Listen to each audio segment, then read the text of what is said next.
Welcome to the Graybeard Wisdom Podcast, where age is not just a number, it's a story. I'm your host, Mark Freeman, guiding you through the timeless tales, invaluable insights, and hard-earned life lessons from those who have walked the path before us. Here, we celebrate the wit, grit, and wisdom that comes with the silver lining of experience. So grab a seat, lean in, and let's unlock the treasures only a graybeard can bring. Because wisdom, like a fine wine, only gets better with time. Let's dive in. Join us today as we dive into the dynamic world of Damian Monticello from Guidewell, Florida Blue. A man with a melody in his heart, a vision for a greener planet, and surprisingly, an unusual dream of becoming a countertop mixer. Yes, you heard it right. Damian's love for music keeps his life in rhythm. His dedication to sustainability drives his every decision, and his quirky aspirations to mix things up literally adds a dash of whimsy to his incredible story. From serenading the soul to shaking up sustainability, you won't want to miss a beat of this inspiring, entertaining, and heart-filled Graybeard Wisdom podcast.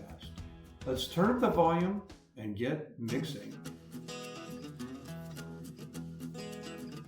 Hey everyone, this is Mark Freeman from Graybeard Wisdom Podcast. Today we have Damian Monticello on the phone or on the screen here, and he and a group of his friends are going to be talking at an upcoming explosions meeting that we have. And this is an opportunity to go deeper into some of the topics that are going to be discussed on that explosions meeting. So welcome, Damian. Thank you, Mark. Thanks for having me. I'm really excited to talk about what we got going on. Cool. Well, so I start these out with a surprise question that I'll hit you with. I spent some time at LinkedIn, as you well know, and one of the things that we did for introductions at LinkedIn is we went around the room and said, what is it? Give us something that's not on your LinkedIn profile to tell us a little bit about you. So, Damian, what's not on your LinkedIn profile that we should know about? Wow. What's not on the profile? Well, since the profile is mainly about my career, go a little more personal. I think what I would go with is music is a huge thing in my family, whether it's myself, I play bass guitar, used to play trumpet, drums, just about any brass instrument, actually. My dad was a musician, played in bands. Famously told me he once turned down an offer to join the Beach Boys because he told them that he didn't like their music and they weren't going to go anywhere. And so we all know how that turned out. Yeah, really. But yeah, and happy to say that the music bug has been passed on down the generations. My daughters are both involved in the arts. My oldest is actually a singer. She is a special needs child, but a very accomplished singer in her own right, and way better than I ever was. So I would think the love for music is definitely the thing that's not on my profile that probably helps describe me the best. Cool. So, how did you get from music into food or sustainability or whatever, whatever? How did you make that transition? It's actually it's a pretty, I think it's an interesting story. So it was early 90s. I'm not too long out of college, freshly armed with my advertising degree, specialized in copywriting. Then there was a new hotel opening up where I live called the Ritz-Carlton up on Amelia Island. So I went up to the job fair with my resume and my degree in hand, fully prepared to try to get a job in their public relations department. And the person who was screening resumes was someone I went to high school with. Ooh, how handy. And she was like, well, we don't have any openings in PR, but I've known you long enough. I know your personality. You'd be a great fit over in food and beverage. And she routed my resume over there. And That was 1994 that I started with them in food and beverage in the in-room dining or room service department, and 31 years later, still doing it. So she was right about something. Well, so you had no experience in food, just a passion for getting stuff done, and Yep. you kind of melded it in, huh? Yeah, I mean, if my parents would have told you, it's where always would have ended up because they love telling the story about how when I was a little kid, if I was homesick from school, you never saw me watching cartoons. I was always watching Julia Child and everyone else on Right. PBS. I was always watching the cooking shows. So That's they cool. knew before I did. Awesome. Awesome. Well, so you're going to be talking about sustainability at our upcoming explosions meeting, and you've got a panel that are going to kind of support you, and you're going to talk about this. And I always have a hard time. Agora, is that the way it's pronounced? Yes, it is. So maybe tell us a little bit more about that. How did you get into it? What is it all about? And for me, where did that name come from? Sure. So the actual spark that created everything, you kind of were involved in. If you think back about 3, 4 years ago when we were doing a lot of the food service leadership councils with IFMA, you and I and Jim Green had a conversation, and we were talking about how there's a lot of things in the way in the system between the operator and the Yeah, manufacturer, and we needed to do something to bring those sides together.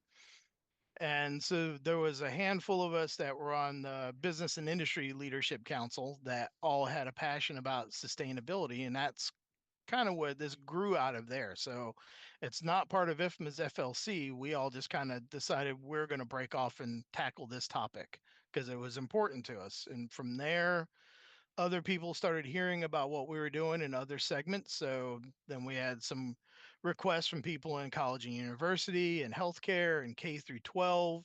And now, most recently, travel and leisure that have said, hey, we want to be involved in this conversation too. Can we join? And as we talked about those 3, 4 years ago, we needed that big tent that everyone was welcome. So we're like, absolutely. If you want to come join us on this, the more the merrier.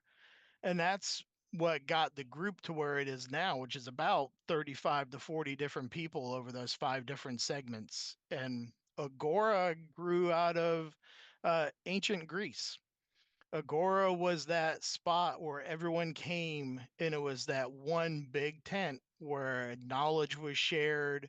And we thought the name kind of fit with what we were trying to do, with have this one place for both operators and manufacturers where everyone yeah. was welcome and everyone had a voice. So the name just kind of stuck. Well, so then, and yeah, I do remember the conversations that we had with IFMA and Jim Green and everything. So it's really fantastic that you've taken it and developed it into this, this happening, if you will. But it sounds like it has more than just operators in it. Does it have manufacturers involved in it? As you say, you bring everybody into the under the tent and talk to each other. Is there some organized way that you get everybody into the tent and talk? Yeah, absolutely. The group itself is made up right now strictly of operators in those 5 segments, but we do host a series of sustainability forums, and we've had, I believe, 6 of them so far, and we have another one coming up in Brooklyn here later in April. And at those, we bring together a group of 15 manufacturers and 15 operators, and it's a 1 day meeting, and the whole day is spent really getting together, talking about, in the first half of the day, what are each of us doing within our organizations, operator and manufacturer, and what are some of the barriers that we're running into in terms of sustainability or access to sustainable products from the operator side. And then the manufacturers in the afternoon start sharing more in detail about what they have in their pipeline and how they're addressing sustainability. and we spend the last third of the meeting really ideating about how can we try to come up with solutions. And through those meetings, we came up with some commonalities through the 5 or 6 that we've done so far. And what we really discovered was there are 6 attributes of sustainability that really routinely came up from the operator community. And those were around packaging, um, food, water, emissions, energy, and people. And so now when we go into the forums, we're starting with that as the basis of, hey, tell us what you're doing with regards to any of these 6 attributes. Manufacturer, what do you have that can touch to these one or more of these? And on the operator, is this still where your focus lies, or have we shrunk, or have we even expanded? So it gives us a good base now to really drive the conversation and push it forward, and it's led us to some exciting stuff that we're working with now that I'm sure we'll get into, with ways that we think we're going to be able to help ease that access to finding those sustainable products and services as an operator, and ease of access for the manufacturers to have a place to go to let us know they have things that we're looking for. Well, you got it. You opened up a Pandora's box here. There's just so many questions in what you just said.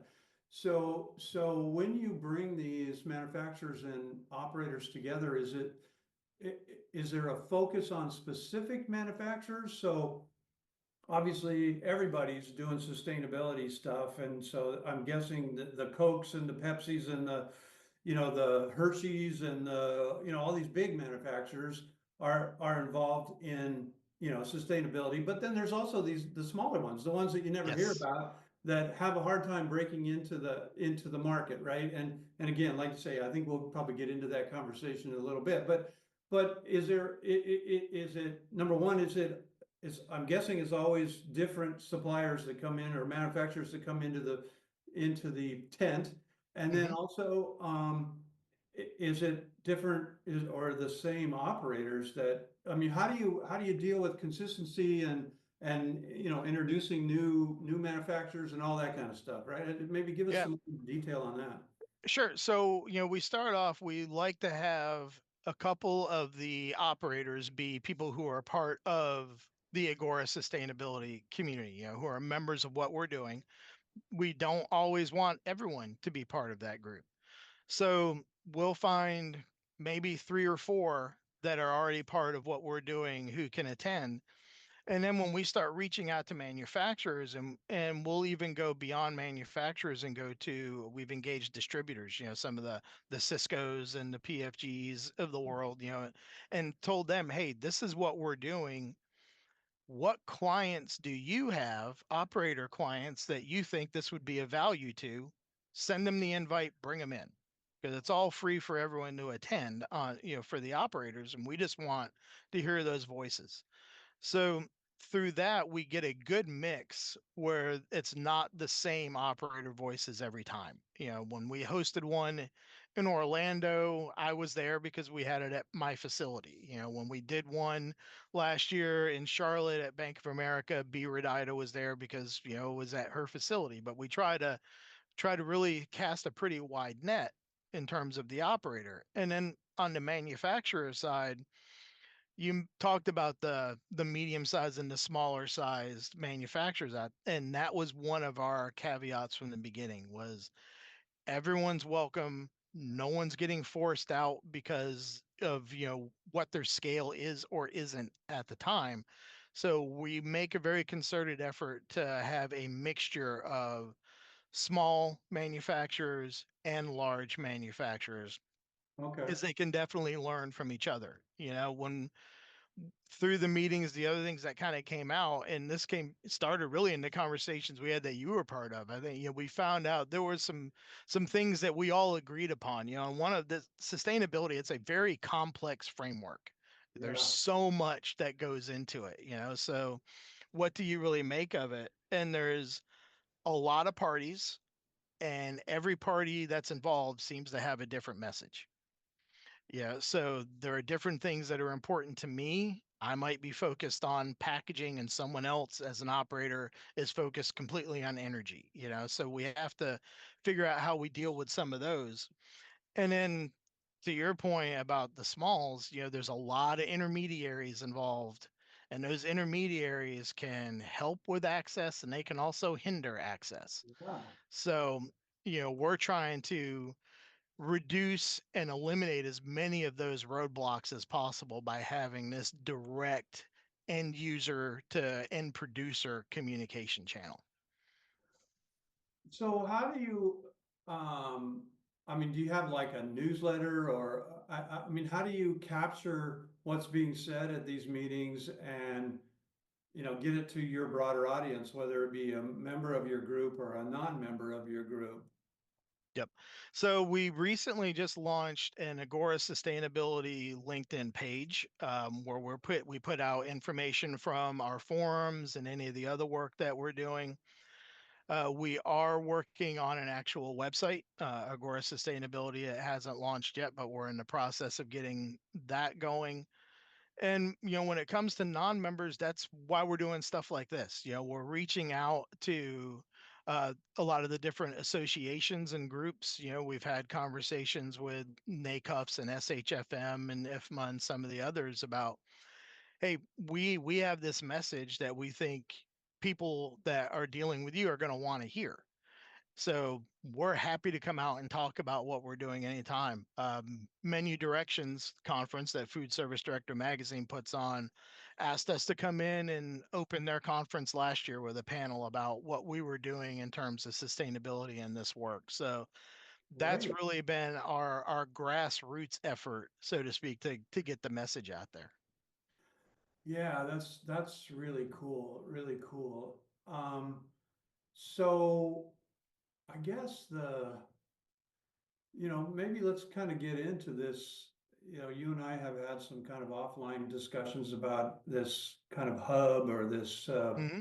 procurement arm of this to be able to get into, uh, some of the up and coming solutions for, like you say, packaging or water and energy and those kinds of things. I mean, Yep.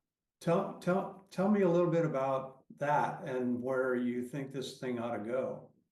Yeah, so that was the other two main points that came out of all of our conversations so far is there we everyone already knew this. There's no one place for an operator to go to see what's out there.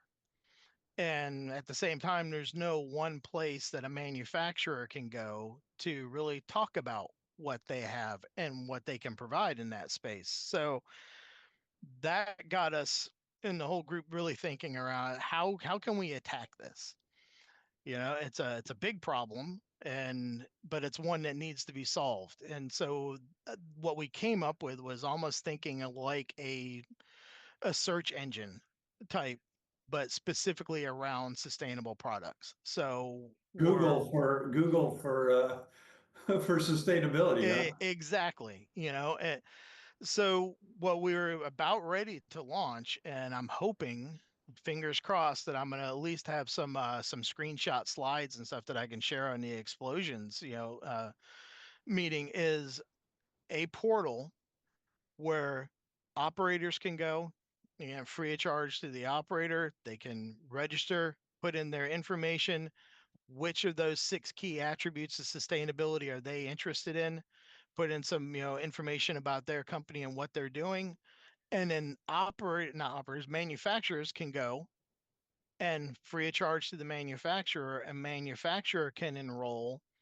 and provide a link to their website and direct links to a contact, and hey, these are of those six attributes, we have products or services or equipment that speak to energy, speak to packaging, speak to emissions. So now as an operator, once the data starts flowing in and is built, as an operator, I can go and I can search, show me products that are reducing plastic, and show me products that are focused around packaging, show me products that are focused around water conservation, and I can filter those services down, and I can now see a list of at least companies at the beginning that I can click on and I can reach out to and get in contact with them directly to get more information on what it is they have that speaks to those specific needs. Yeah, so where my head went was like Amazon Prime, kind of a space, and Yep, I where guess you can filter, filter yeah. everything down to what sustainability means to you. So it's not really where I would go to buy packages or something like that. It's more about information Yep. and just opening up the market to potentially, serve the operator community in a better way. If they have a specific question, or if they're, on their lunch hour, they're just cruising and want to see what's happening in packaging or, energy or whatever, right? Is that kind of the Yeah, gist? yeah, I think so. It's starting off really as that information portal. It goes back to that, agora where information is shared. And that's kind of what we're wanting is we want to be able to have that information shared. We know there's a mixture, especially across the 5 segments that are involved in this initiative. There's a mixture of people that are self-operated, contract managed, and depending upon where you fall on that continuum, you have different intermediaries that you work with. If you're self-operated and you're making all the purchases and everything yourself, great. You can find some direct contacts and you can work those relationships and start purchasing those products, yourself once you've made those connections. For someone like me who hires a third party, management firm to run our food service operations, I may not always get access to everything that's out there because they may not be part of the approved ordering guide for my location, or Yeah. they may not be, approved as part of the GPO for the company I'm working with, but it meets a specific need. And if I know that that product is out there, then I may be able to make that introduction and say, hey, this makes sense for me and my operation. I'm sure it would make sense to some of your other clients as well. Can we talk to them? And let's see what we can do about getting them through the process. It's so awesome. I mean, back when I was in the old days, when I was at Microsoft, this was a major problem for me because there was, other than going to the association conferences and the NRA show and that sort of thing, I would never see what's really on the market. And because it was filtered through my provider, Yes. and that was a big frustration. So it's really great to see this kind of develop so that there is that, that opportunity, I guess.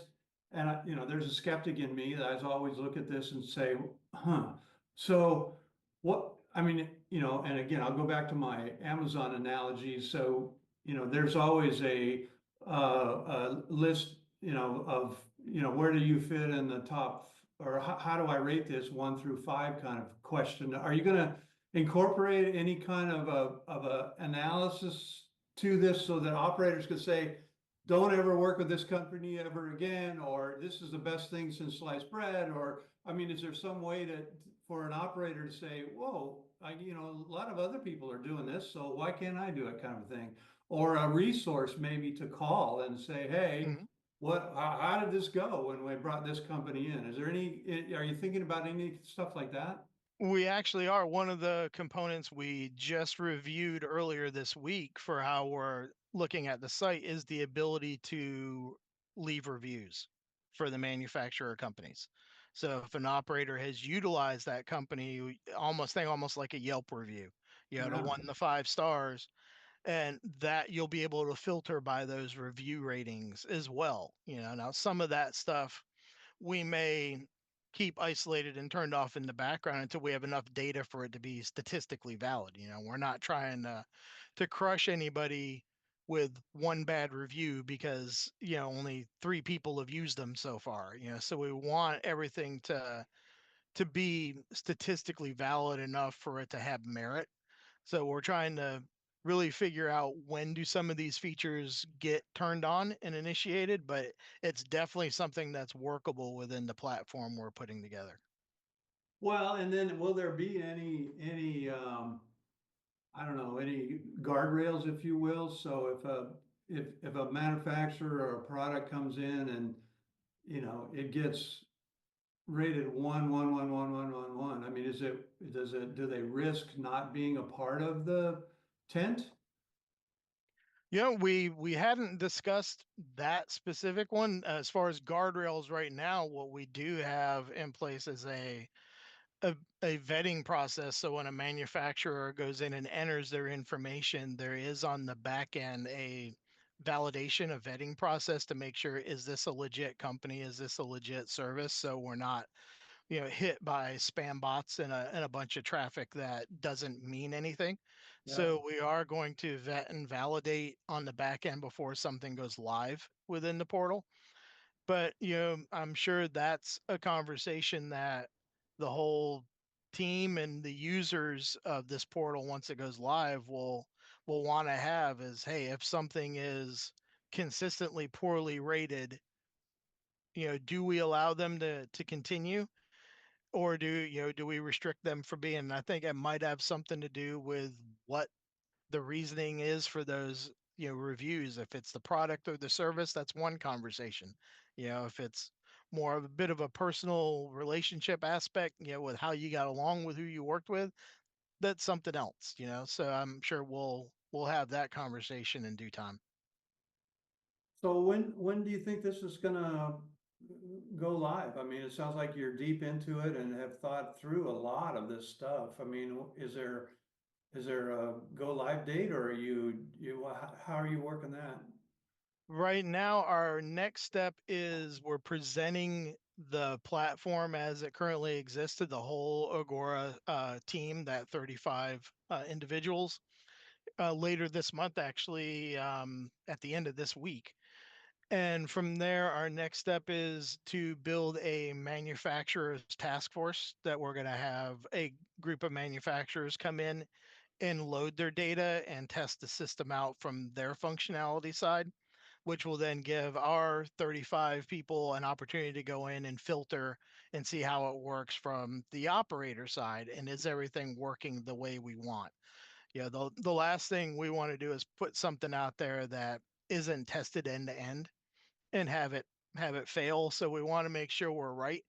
And again, we're also having the conversation about what is the critical mass that we need in terms of things in the database, manufacturers in the database, for it to be worthwhile for someone to go out and search.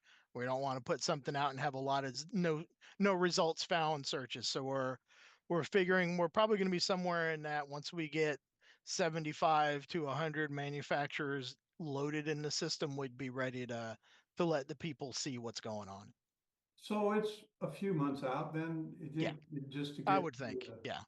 the kind of, and you're right, there's only one opportunity to have a first impression, right? So you want to have it come out strong. I totally get that. But to me, the industry, the market, your operators are screaming for this kind of stuff, and sooner the better, right? Yeah, and that's been a hard part for this, because we're all super excited about it. We all see the potential in it, and we've been working hard on it for a little over 2 years now to get to this point. So when you can see what success looks like, and we see that finish line, we're ready to get there, but we're having to pull ourselves back a little bit just to make sure it all works.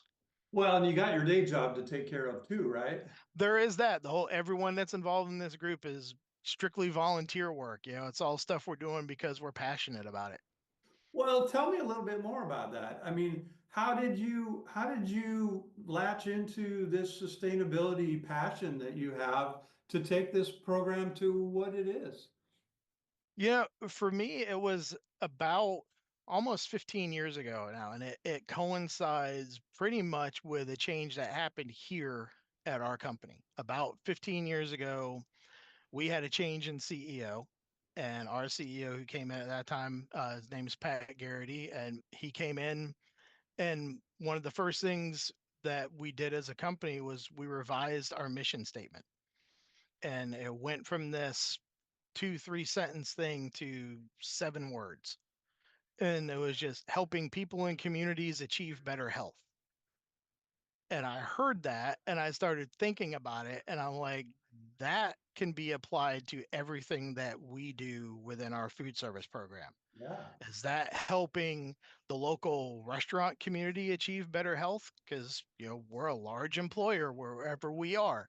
Is that helping the communities where we work and live achieve better health? Is it helping our employees achieve better health by the type of food we're in? So it just kept going and going.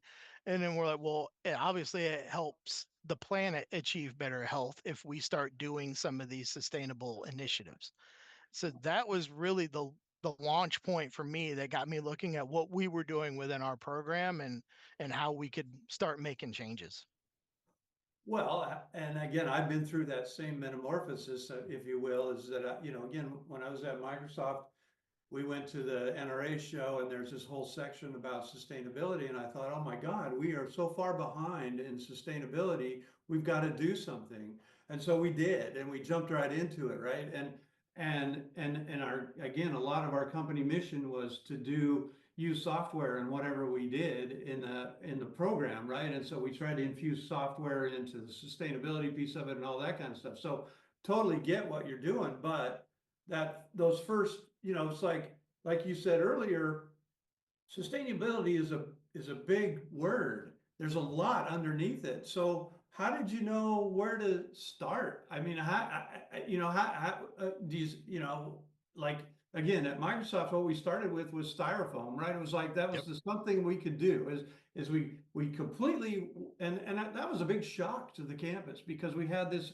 iconic styrofoam cup that started with Bill Gates, right? Yep. And and we had to get rid of it, and it was a whole process to be able to, to change. So where were your first steps in this whole thing? Yeah, we started in the exact same spot. Styrofoam was the first thing to go. Yeah. And we had some of those conversations too. I remember someone coming up to me one day who was very upset that we had moved from styrofoam cups to, an eco-friendly cup. And they're like, "Where's my styrofoam cup?" And I'm like, "We're not using them anymore."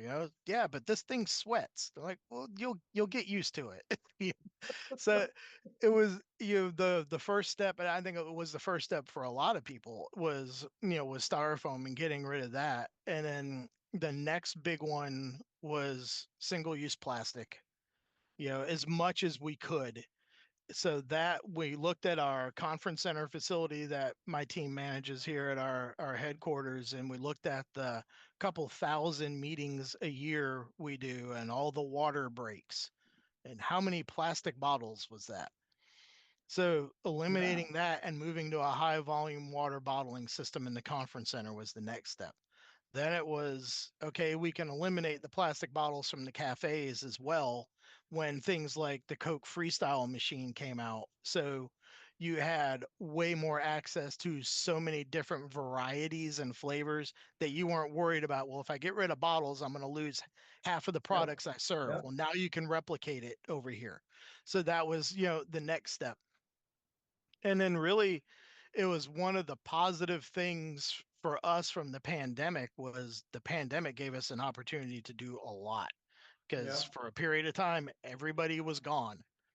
And when they were gone, we were able to make a lot of changes. So then it was, all right, we're getting rid of all the single use plastic packaging.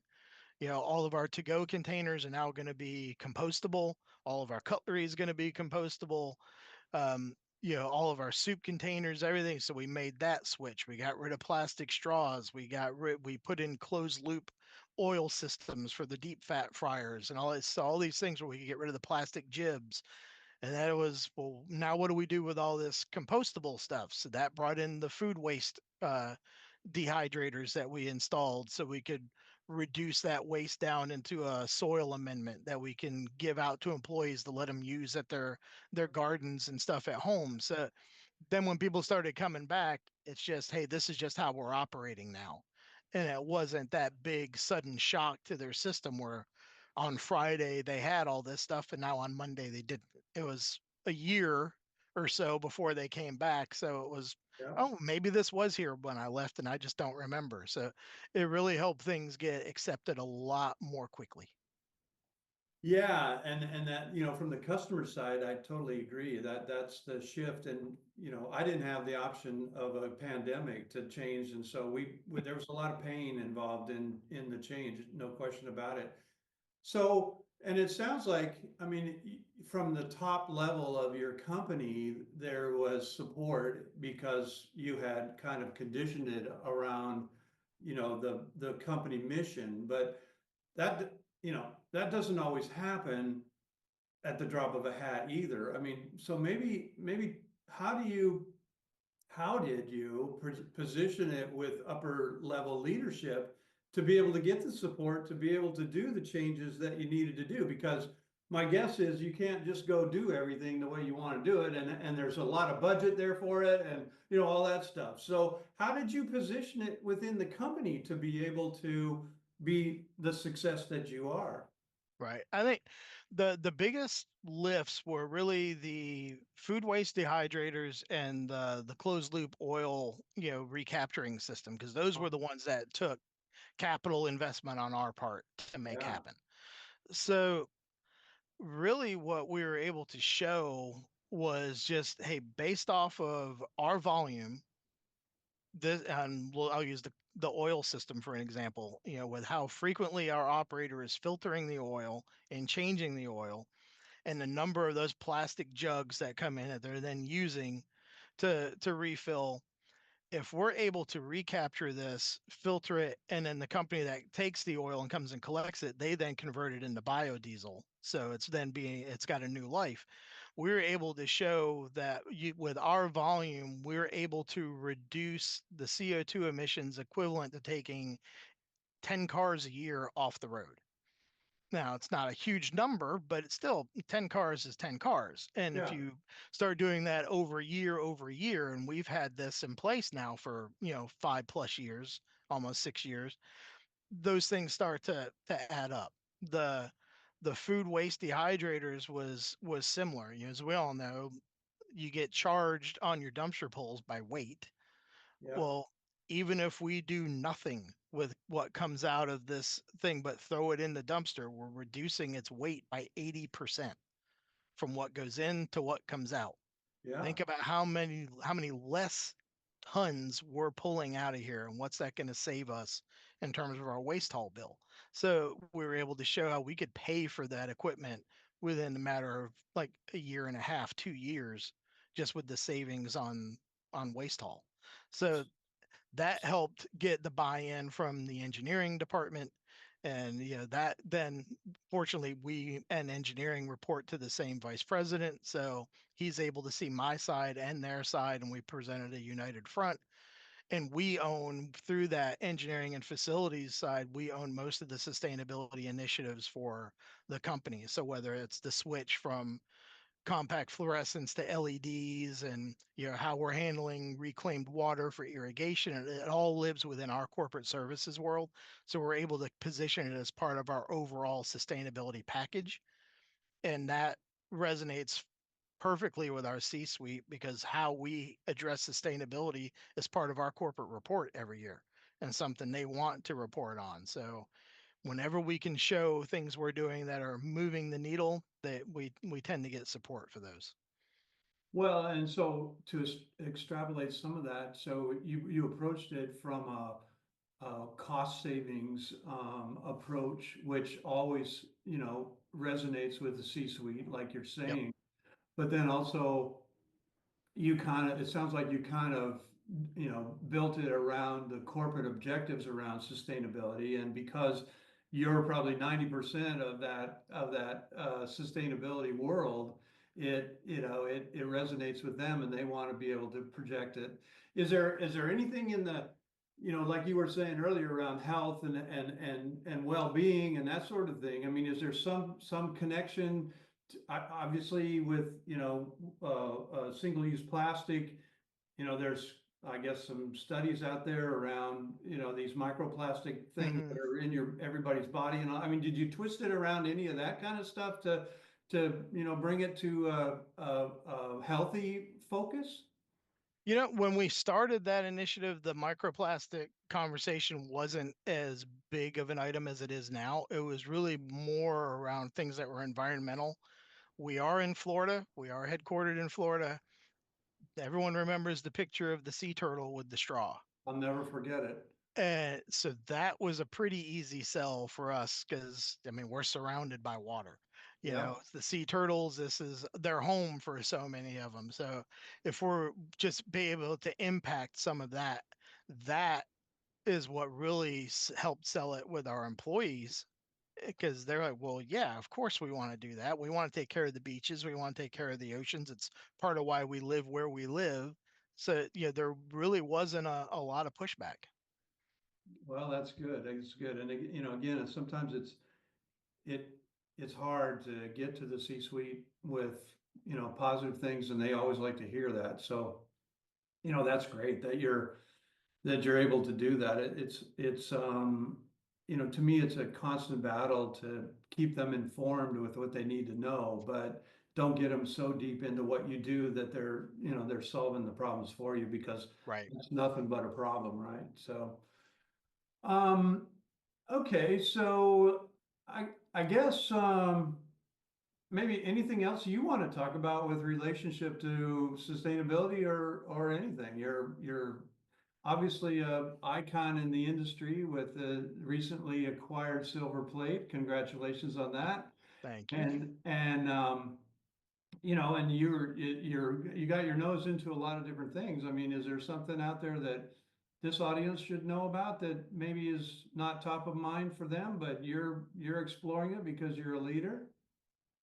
You know, uh, I'm not sure if there's anything that's really, I think what we're doing is pretty cutting edge. So I don't know if there's anything else out there. So the biggest message for me is, I mentioned it before, everyone who's doing this is doing it because it's something they're passionate about. Yep. So if there's anyone else out there who sees this, who is passionate about it, we can use all the help we can get.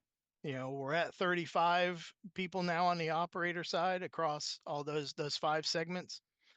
If we doubled that, think of how much more brain power we have and how much more influence we have. If we doubled that, same thing. So, if what we're talking about makes sense to you, it resonates with you, get in touch with me. We're happy to put you in touch with the right people to get you involved with the work we're doing and see how you might be able to lend an hour or two here or there to help keep the initiative and the momentum going. Because I think in my mind, what we have coming down the line, particularly with the portal, is something that could potentially have a huge impact on transparency within the industry from one end to the other. And it's something we all could use and all could benefit from, whether you're a manufacturer or an operator. So, just reach out, get involved. I talked about my CEO earlier. I heard a message from him yesterday. He actually just recently announced he's retiring at the end of this year. So yesterday Wow. was a big day for us, and we're going over some things. And someone asked him about his advice, what he would give someone who comes in and on their career journey. And he said, he was always of the mindset of whatever that initiative or project is that is the most difficult to solve or appears to be the most broken, do that. And I think that's what we're working on here is you've got a bunch of people that are looking at something that is very difficult to solve and is pretty broken. And we've all decided we're going to fix that. And when you see the progress, the turnaround is so rewarding to see the progress that we've been able to make in just a couple years that it gets you excited for going a couple more and seeing it through. Yeah, yeah, totally. And I kind of live by a similar motto with regard to doing it, and that is, if it was easy, everybody would have done it. And it's not easy, as you well know, because you got your Yep. nose in a lot of different things, like I said earlier. So it sounds like because of what you're doing, you're going to need a bigger tent. You're going to need more Yep. people, to continue to build this tent. God, I can have this vision over in Greece where they have all these huge tents. But anyway, that's just a metaphor for what you got going on. So I like to wrap up these podcasts with a kind of what I call the lightning round, or just a quick yes or no kind of a question, and just kind of see where you fall in some of this. So you're into music. You started in music, so jazz or rock and roll? Without jazz, there is no rock and roll. So yeah, it's kind of a hard one to say. You know, uh, you've seen my attire. I lean more towards rock. But I definitely appreciate jazz. That's kind of trumpets where I got my start, and it was because I saw Dizzy Gillespie play live at a jazz festival, and I was like, I want to do that. So I couldn't do that, nowhere near as well as he could, but I gave it a shot. So yeah, I would say rock and roll now, though. Okay, good. I know you have spent some time recently traveling, so domestic travel or international travel? International. You love Yeah. that. Yeah. When you go international, you realize just how young we are as a nation when it comes to history. When we talk about something being a couple hundred years old, and I was recently in Pompeii and standing in the ruins that, were destroyed in 79 AD. Yeah, it's quite a bit longer history than what we have here. It's really, really cool to be able to see that. I got that same feeling when we went to, we've been talking about Greece. I went to Greece, and you're standing in some of that stuff where, there's dents in the marble where people have walked up that stairway for years and years and years, and you don't understand time until you start to Yes. look at some of this other code. Okay, so you're into food, obviously. So sweet or savory? Me, it's savory, definitely. Yeah, I'm not a huge sweets guy. Ribs or sushi? I own 3 smokers, so I'll let you pick that one. Winter or summer? Winter, definitely. We Mountains we get enough or heat here in Florida. yeah, really. Well, and your winters are a little different than the rest of the country too. Mountains or skyscrapers? Mountains, always. Good. Hey, so I'll just wrap it up with one last question, Damian, and then I'll let you get back to your sustainability work. Um, if you were a piece of kitchen equipment, what would you be and why? Wow. I can honestly say that's something I've never been asked before. But I think the first thing that came to mind was a KitchenAid mixer. Really? And I think the reason why, if you think about KitchenAid, they have that hub on the front that all those different attachments can go to. So it's never going to be boring because you're never going to do the same job twice. You can be a mixer one day, you can be a pasta maker the next day, you can be a meat grinder the next day. So I like the variety. That is awesome, man. That is a great answer because I'm sure in your job, you're constantly having to change and move and shift and put on a new attachment and then go with it, right? So that's Yep. that's fantastic. So appreciate your time, and it's been awesome. Great conversation, and it's always good to see you. So appreciate it, and thanks a lot. Great. Thank you, Mark.